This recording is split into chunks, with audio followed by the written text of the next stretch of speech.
So I'm here today with Adi Gray, a colleague I've been working with for over 10 years. We're in Ripon at the Karate Dojo in North Yorkshire. Tell us a little bit about your dojo, first of all. About the dojo, we've been here for, how long have we been here for? 30 years next year. But we've been in this dojo for 8 years, but we've just expanded it over the last year or so. So we've been training with Aidan Trimble Sensei today. We had a 3-hour seminar. Tell me what you thought about that.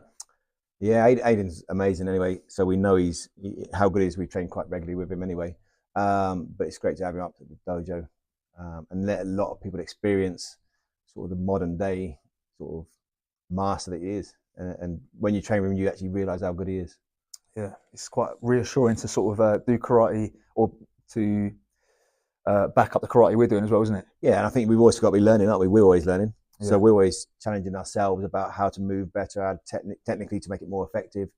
That when you have the input of somebody like Aidan Trimble, it's sort of like gives you ideas to be able to move on and develop the ideas that he's given you already. I think one of the most interesting things today was how when someone asks which way should we do something, and it's kind of not an answer. Yeah. You know, I get a lot of comments on these videos sometimes, people saying, "Oh, you're doing this wrong and this wrong." Yeah. And then you got a sensei like Aidan Trimble, and he says it doesn't matter which way. Yeah. You know, if it works for your body, then it's working, right? But it's true, isn't it? Because we're all different people. I mean, you know, we're not a clone. We're not a clone, you know, generation of people who look the same, move the same, talk the same, and have the same personalities. So in that side of things, why would you do your karate in the same way? So I was speaking to one of the students on the course today, and he's actually from Gujarat. Mm-hmm. And he was saying about how some of the movements in the applications of the kata we were doing from the Shotokan Ninja show were very similar to one of his from Seipai. Yeah. And when you sort of look at the karate and understand what you're actually doing in terms of application, everything is the same, isn't it? Yeah. We have different styles. We have different sort of templates of movement, but the actual ultimate aim is that we've only got the same body. No matter what style you do, we've all got the same bodies. So there's only a certain amount of things our body's going to do with it. So styles come across, and people are very, very sort of like stereotyped into their style. But how much do you learn from other styles? It's this thing in it where everyone's kind of trying to argue about whose style is best. Mm-hmm. But the similarities are much more frequent than the differences, aren't they? Yeah. If you train it and you try it and don't do it in a stereotype competition way of Shotokan or a stereotype competition way of Shitoru, if you were actually to do it in a dojo, they are very similar. And we can learn from all the styles, can't we? How many styles do we in Shotokan are we too strong with? Yeah. And too powerful. We'll generate more power by relaxing like a Shitoru or a Goju movement in that sort of way to enhance our movement. And then sort of, as we were speaking about earlier, about the things not being necessarily right or wrong, even within Shotokan, we've got styles, isn't it? Mm-hmm. You know, so our Shotokan that we do is probably Very very different different from some of the people that are also doing Shotokan, you know, like JKA, JKS or something else. And that's the beauty of it, isn't it? That is the art in martial arts, right? That's a variety that we have, you know, and again, it goes back to what you were saying about people saying what's wrong and right. I mean, like who is to say what is wrong, what is right? You know, if I go and model myself on a position that I see in a picture and I won't give in until my body looks like that picture, is that the right thing for my body? And this is when you get a lot of injuries and stuff in it long term, because people are trying to fit into certain shapes that don't fit them. Yeah. I mean, obviously the Japanese have different structures of their bodies compared to Westerners, you know. And when we're trying to fit into those shapes that are not good for our joints, that's why you get a lot of people with knee replacements and hip replacements in karate. Yeah, and then you lose, you know, longevity. You should train for longevity, shouldn't you? But absolutely, that is moving correctly. Yes. Yeah, agreed. There's another one there with that movement as well, is, you know, since Aidan said it today, didn't he, about the foot position, you know, the feet position in sort of different people, different ages or whatever, you know, whatever sports they've done might have like molded their body in a certain way. It's not about the position being perfectly in that position of the foot, but the feet have got to be in the correct position to allow the body to be in the correct position, for the hip distribution to be correct. You know, it's not just get your foot on that line and get your foot on that line, otherwise it's wrong. I think that comes from teaching masses of people, isn't it? You know, when you're teaching a large group of people, it's easier to say that foot has to be here and that foot has to be here, because then everyone does it, right? Yeah. But in reality, everyone should have their own way of doing it, shouldn't they? As he said earlier, you know, certain people with ankle injuries and stuff can't get their feet in that position. So why should they have to force it? But that doesn't make them wrong. No. Because it doesn't look like somebody who has got hyperflexible ankles. I mean, I think our kind of direction of Shotokan, at least, is function, isn't it, over kind of aesthetics. Yeah. You know? Yeah, and that's why. But then we would substitute, or not substitute, but we would bring in the yoga. We would bring in other understanding of movement or other styles, other martial arts that you'd actually understand and look at them and go, well, they move so much better in that instance, or boxing or whatever. It doesn't have to be anything in particular, does it? But you always learn from movement, from dancers. You know, why can't you learn from how a dancer moves efficiently and effectively? This is something also I get a little bit on this channel, really. You mentioned yoga, and you have yoga sessions here in the dojo or in the center as well, right? And a lot of my kind of angle with karate is that I enjoy bodybuilding with it, right, or weight training. And people tend to think that I am saying that you must do weight training, but actually what I'm saying is you need to condition your body and strengthen your body, and whatever the vehicle to get there is down to you. You know, for me, I like to do weight training. I also do some sort of mobility stuff I've learned in yoga sessions myself, actually. But it doesn't matter if you're doing calisthenics or yoga or Pilates or weight training, something to strengthen your body is going to improve your performance, isn't it? Yeah. But that goes through the breathing. You know, even you look at how to breathe, and you breathe better. How many people do we teach that? And we have to be reminded to ourselves, obviously, we're all training the same, but our breathing is working against us, not with us.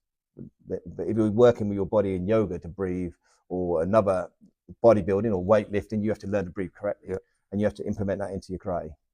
It's just about being aware of your body as well, isn't it? You know, whether it's like for me in the gym or in yoga or whatever, being conscious of your position of your body and the alignment and the structure and stuff is massively beneficial for martial arts. But we know our bodies better than anybody else. For sure, yeah. So somebody telling you to do this or do that shouldn't always be taken as the right way, should it? Yeah, it's true.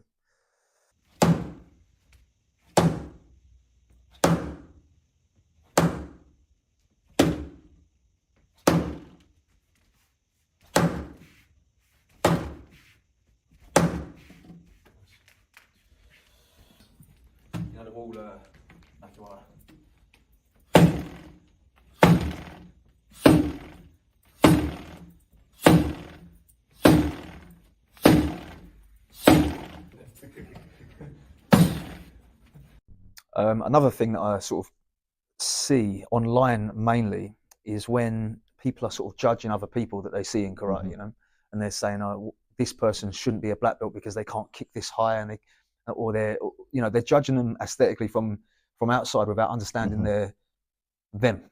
Yeah, you know. And we've spoken about this a lot, haven't we? About how, and we mentioned it even earlier, that karate should fit you and it should be for yourself, innit? And your own path and your own journey is yours, isn't it? Yeah. You know, it's not to be judged by outside people. Yeah. And another video I've done recently talking about this kind of stuff was that people are judging it based on their own dojo's requirements. You know, different dojos will have different things that they consider to be correct or what they're after for a certain grade. You know, it doesn't matter, does it? No. You know, as long as you're improving within your dojo under the rules that your dojo is setting, then as long as you're doing it healthily, safely, and effectively. You know, at the same time, you know, you're aware of people's, you know, this 2024, and it's a mental awareness of people's, you know, what they're going through, like you said, in their journey and stuff. It does have an impact on physically, you know, how you're thinking and how your mindset is does have effect on how you physically move.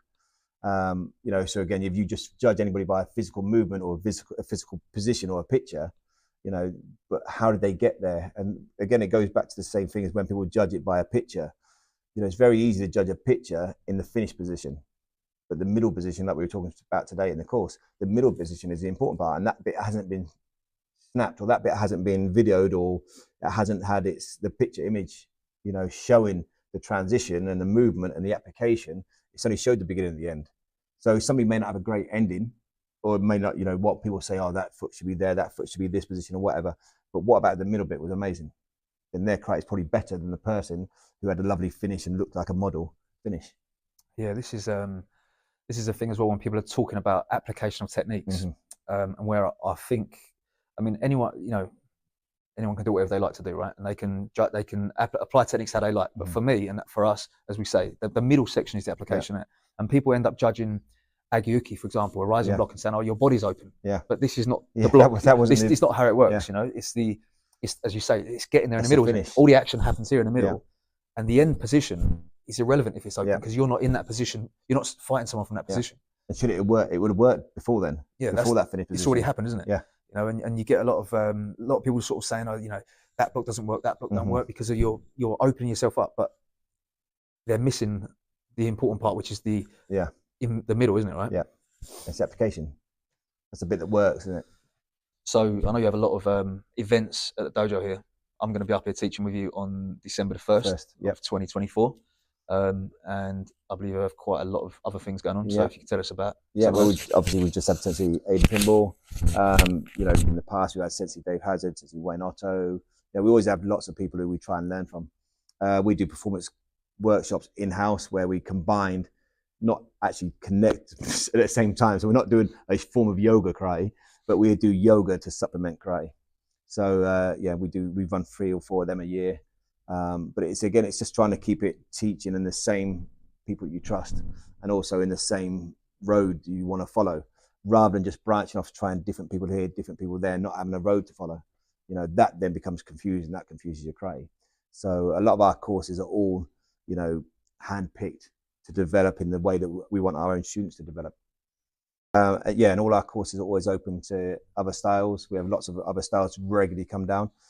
So we're not worried about the style, your affiliation. It's training. It's training. That's how it should be done correctly. And a lot of people will sort of like preach that it should all be done that way, but they still don't actually do it. But this is genuinely open to anybody. Yeah, so if you want to come and train with us in December, details of that will be out shortly, and hope to see you there.